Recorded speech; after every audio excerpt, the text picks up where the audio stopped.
Well, good morning, everybody. How are you today? It is, I have been up all night long. The graphics that I put on that thing took me so much longer than I thought they would. I literally have not slept. This is what's keeping me alive right now. So what do you guys think? Did you enjoy the video? Very different than what I've done in the past, just trying out some different things here. And very scripted, as I'm sure you can tell there. Clearly I was reading that one. That was not off the cuff. Very, very meticulously put together. But I'd love to hear what you think. Did you learn something? Was it interesting? Was it too technical? Should I have gone deeper into the tech? I want to know what you guys think. And obviously, if you have any questions, let's get them out there. I did see Jabri had a question that come up. Incidentally, folks, if you're going to drop a question here for me, put @PhotoJoseph in front of your question for me, or anywhere in the text. That puts it nice and red on my screen so I can find it. But Jabri, I did see your question earlier, so let me grab that one first. You asked, what can you do in post after you have footage with Flickr on it? Is there any hope? Yes, there is hope. I know that there are plugins for it. However, I saw your question there, and I looked it up because I knew that Peter McKinnon did a video a while ago about it. And here it is. It is called How to Remove Flickr from Your Videos. Go figure, nice and easy. And his demo in there is a neon light that he was shooting slow motion. Peter McKinnon loves to shoot slow motion stuff, right? So he was shooting this neon light, and it got this horrible flicker in it, and he found a way to fix it without even using plugins. Basically, if I remember right, and it's been a while since I watched it, but I think he just duplicated the video track, shifted it over one frame, and dropped the opacity to 50% or something really shockingly simple like that worked out perfectly. And you may have to play with it for your footage. I think it's going to depend on the speed that you were shooting at, the frequency of the light you were shooting from. Yeah, it could be a lot of different things. But anyway, watch that video, and if you just search for Flickr removal tool or plugin, you'll find some options as well. So definitely do that. All right, let's see here what else we got. Oh, Hitesh, good evening from Dubai. Well, good evening to Dubai. That's awesome. Sharbex had a question that I saw earlier too. Here we go. Is there anti-flicker setting in the Panasonic G9? Okay, important thing to understand. The anti-flicker setting, and I'm saying this, and I should probably verify this. There's an anti-flicker setting for still photography that is if you're shooting under certain types of lighting, it has, I don't think it really has anything to do with the electrical frequency. It's types of lighting. I want to say HMI lights, maybe that's wrong, but it's the kind of things you'd find under a basketball game, whatever those massive kind of super bright fluorescent, they're not fluorescent, I don't even know what they're called, but those types of lights. I think also some types of LED lighting will do this, where it was a great example, if you've ever been in a fancy hotel shower, and when the water's coming down, you can see like the water's frozen. It's almost like a stroboscopic effect. The camera can detect that and alter its moments that it fires to be when the light is, I guess, on, or however it works, so that your exposures don't change. Because what will happen if you don't have that is you shoot, 5, 10 frames a second, whatever, and some of the exposures are shifted. They're a little bit different. It's because of that. So the flicker detection in the photography side will detect and automatically calibrate for that. Now, I don't think that it can do that for video, but, I could be wrong. Because, that's just the way it is sometimes. I'm going to take a very quick look in the video settings in here and see if there's anything in here about flicker under video, diffraction. Okay, there is a flicker decrease under video, but I can't get to it right now. Why is that? Maybe because I'm in a manual mode? Let's see. Menu. I suppose I could put the camera on for you guys to see. Why don't I do that? So you can see what I'm doing in here. In which case, I actually don't know the flicker, how that works in video. I think when I did the S1 tour, I came across that and I was like, uh-oh, I don't know what that actually does, and just kind of breezed past it. But let me get this up on screen here. There we go, and perfect. Okay, so there's the menu. So you see flicker decrease. I'm in creative movie mode. Flicker decrease is there. It's turned off, but it's also unavailable. I can't select it. So sometimes, let's see if I go into. Bring the quick menu up. Am I in? No. Maybe it's because I'm not in manual. Let me go into fully automatic, and let's see if that does it. Okay, yeah, fully auto it does it, and it still says this menu item can't be set. Okay, let's get out of full auto. Let's go to aperture priority. Isn't that interesting? Look at that. When I first go over to it, So I'm going to switch to program. I'll go down here. Oh, now it just totally shows off. Try that again. Well, last time it showed off, but it was lit up until I rolled over it. Let's try shutter priority. Maybe it's unique to that. Nope. Okay. I have absolutely no idea. Why can't? If anybody out there knows, pop it into the comments. You stumped me. Yes, stumped me. I don't know. I'll have to figure it out. Shark missed the live show. No, you didn't, because there wasn't a live show. There was a premiere. Ooh, it was very fancy. It was a 12-minute long edited piece that played. The link is at the top of this chat if you scroll up, and you can check that out. But don't watch it now. Watch it later, because we're here now. Sean's head hurts. I understand. It is a complex topic. Aaron Pereki, hello. Look at you. He says, great video. Thank you very much. How did you make the overlay text and handwriting? The illustration is really helpful. You're quite welcome. Okay. I'm not going to tell you how, because that would be stealing the thunder from one of my favorite YouTubers. So let me pull up his video.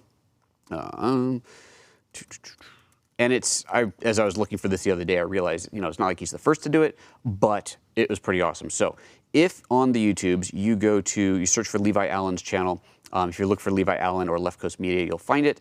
And his videos, it wasn't that long ago. Here it goes, right at the top of this page right now, how to make super easy title animations, hand-drawn. He even provides a template. So I used the software that he used, and I did what he did, and it's awesome. So the handwritten stuff is all done with the iPad, and that's all I'm going to tell you. Watch his video, because I don't want to, that was totally his thing. So it's really, really cool. Sean Brooks Live says, I think you still do a video on the JVC camcorder. What? I think you still do a video on the camcorder. Sure. I don't know what you mean. Shark, doesn't SynchroScan fix flicker with filming video with our GH5s? Correct. That is absolutely correct, Shark. So this video wasn't about how to set your camera to avoid it. This video was the very technical reasons about why it happens in the first place. Understanding why it happens, understanding the math to correct it. I keep hearing things. I'm thinking people are walking in. It's easy to work around. There are calculators that you can load up. There's links in the description for the main video. It's super easy to work around. But I've always struggled with why it happened in the first place, and I figured that out because I watched some other video, it tipped something in my head, I did a ton of research, I looked up the math, I brought up the formulas, I made a calculator, and then I fully understood it, and that's why I made the video. But yes, SynchroScan will allow you to avoid the flicker when you're shooting in shutter angle mode. Correct. Jake says, lack of VFR and shutter angle made my decision to go S1 hard, but then that picture on the S1. So yes, Jake, that video that you just watched was shot on the S1 with the 50mm 1.4 wide open. You can tell because there's one point where I kind of move back just ever tiny little bit and I go out of focus. It looks really good. Of course, I did, that was this setup here. All of this just for that. Ridiculous, but it was a nice lighting setup. Did you like the color background, the kind of color rotating background? I thought that added some nice dynamic depth to it that I really enjoyed. And it gave me a dark background to put the white text over. So there you go. Let's see. Bickiomatic says, howdy, hello again. Howdy, any comments on G90, G100, whatever name it's going to have? I don't know what you're talking about, so no. Whiskey Throttle says, what is flicker? Flicker. When your videos flicker, you have to watch the original video. Hitesh, Argwal Studio wants you to say hello in Hindi. Okay, well, how do I say hello in Hindi? You think the things you would have learned when I was there, but yeah. Oh, you mean, wow. Okay, I have not slept all night. I was up. So if you just mean namaste, then namaste. If that's what you mean. But if you mean something else, I don't know. I literally have not slept all night. I was up working on this video. It finished, it uploaded, and it finished processing about an hour before the show. Hey, Shark. Somebody's asking what is SynchroScan. Jabber's asking that. SynchroScan, so you know how you can set shutter angle on the GH5 and GH5S. SynchroScan allows you to not just jump to large fixed angles, but to go 1 degree increments. You can get very precise. So it's more than just being able to, I need a angle of this for this shutter speed, for this frame rate under this type of lighting, which are kind of not fixed numbers, but there's not that many of them that you would choose from. SynchroScan is more if you are pointing at a television or at an LED screen or an LCD screen that has a flicker or a scroll to it, you can synchronize the shutter angle so that that doesn't roll, which is nice. It's one of those things that if you do a shoot and you point your camera at something and you see it rolling, you go, aha, I know how to fix this. And you go into your shutter angle, and there's no way to measure it. You just kind of have to keep rolling through and try it, and it starts to slow, and then you finally find it, and you think you got it, but it still moves a little, and you change it a little bit more, and you finally get it. And then somebody watches the video, and because they don't see it rolling, they have no idea that you did anything to make it not roll. And you're thinking, you didn't appreciate all the work I put into not getting that to roll. But of course, if they saw it rolling, they're like, what are you, an amateur? Yeah, it's one of those things. But as a point of an example, last year at NAB at the Narbox booth, we were talking about shooting B-roll of their new Narbox 2, which incidentally is about to come out. I will have one here very soon, I think, to be doing reviews on. The LCD display on there, in all their videos they were trying to shoot of it, it was rolling. And I helped them find the precise shutter angle on the GH5 to make that not roll. It's kind of cool. Let's see here. All right, where are we? Back to Shark says, slightly off topic. I'm still blown away by your studio setup with your live show on the wireless HDMI technology. Thank you. Very unique studio setup. Oh, you work in AV. You're a pro. Well, I've had to turn myself into one to do these ridiculousness things I want to do. Hitesh saying, Likie to Joseph Bayapke comment padenge. I'm totally butchering that, I'm sure, but hi. Whiskey Throttle, you hope there's whiskey in this? Dude, if there was whiskey in this, I'd be out like a light. This coffee, good, strong coffee. Sean says, you owe me a bottle of whiskey. Oh, right. Well, you haven't gotten the pictures yet, so you don't have to give me the whiskey. You don't need to give me whiskey for that. But, you know, I will never say no. Let's see here. Where Starback says, it seems I can only get flicker decrease when set in photo mode, not in the video M mode. So I should not use video M mode to use that flicker. So that's what I was confused by, honestly. And I don't think there's any of my Panasonic peeps on the show today. So if I'm in, when you're in photography mode, okay, just switch the camera over to just manual photo. Oh, and now in the video mode, flicker decrease becomes available.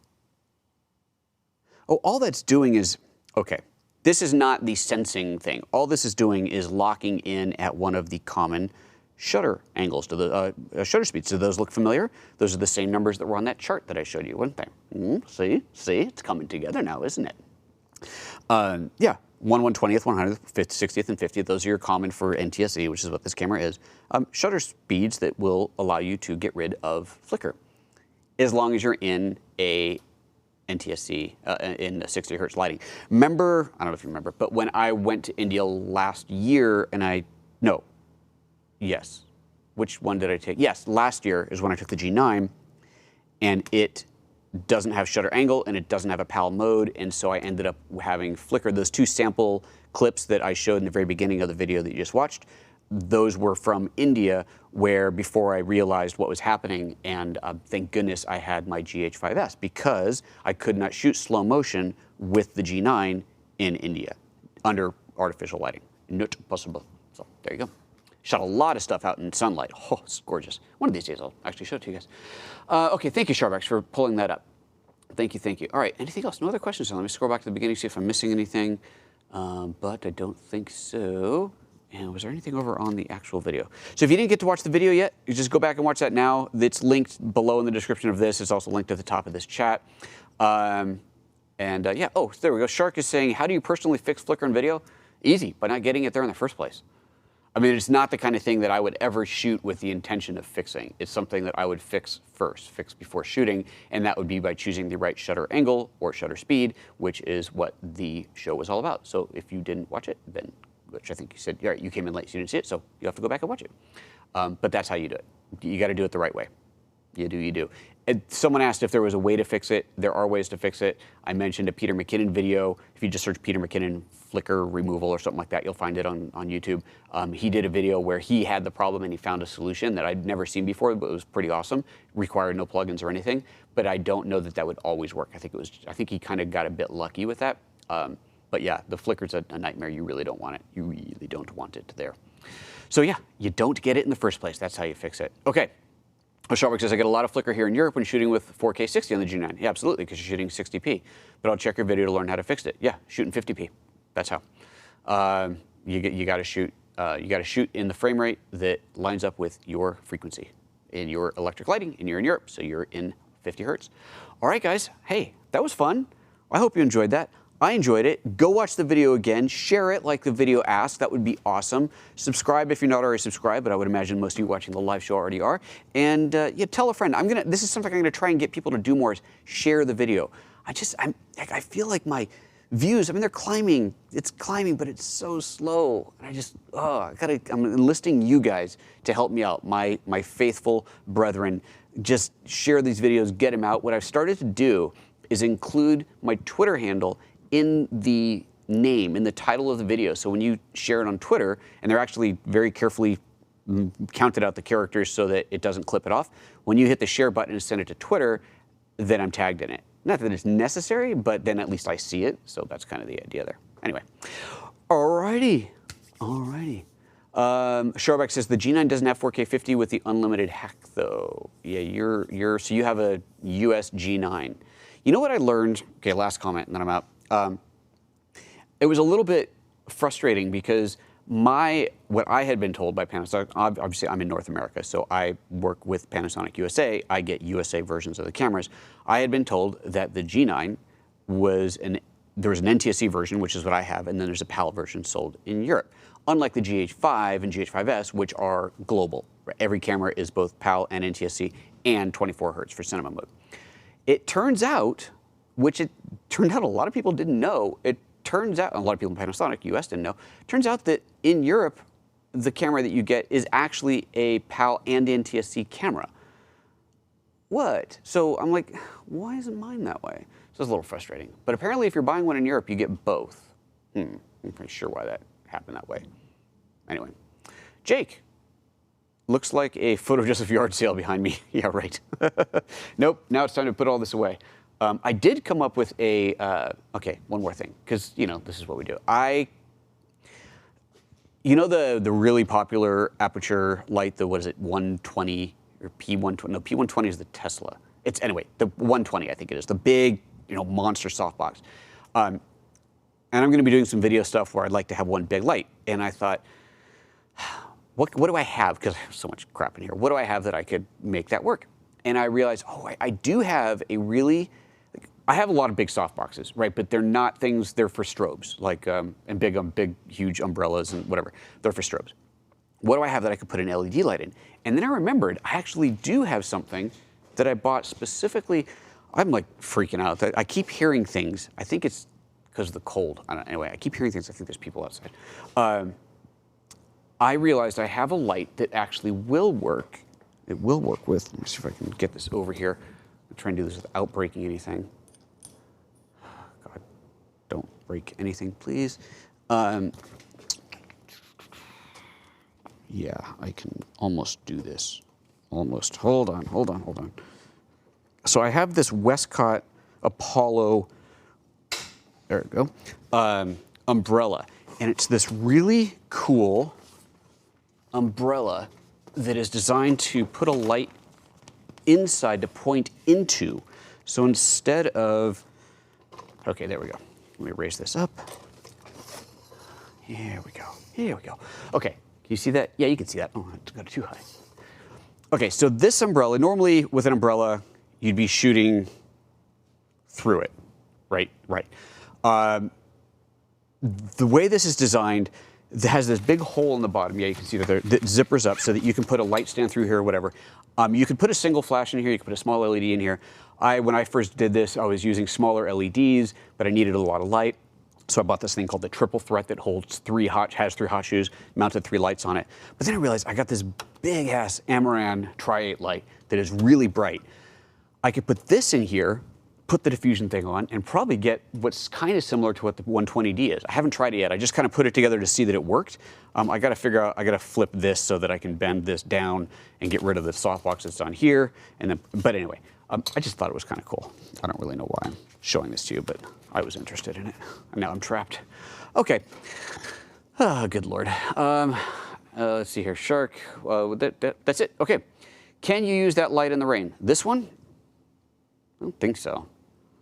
You know what? I don't remember it. This thing is so open. It's got like, I seriously doubt that this is water resistant, but I'd have to look it up. Try 8S. One of these days I should do a show on this. I actually really like this light. It's so I got 2 of these. I like them. I use them in the studio a lot, and they usually have batteries, although I stole them for something else, so that I can just roll them around without any cables on them. And then I roll it back into its spot and can plug it in, and it'll charge the batteries. It's super nice. Yeah, this is a nice light. I like it a lot. I like it a lot. Okay, can I please go now? My God.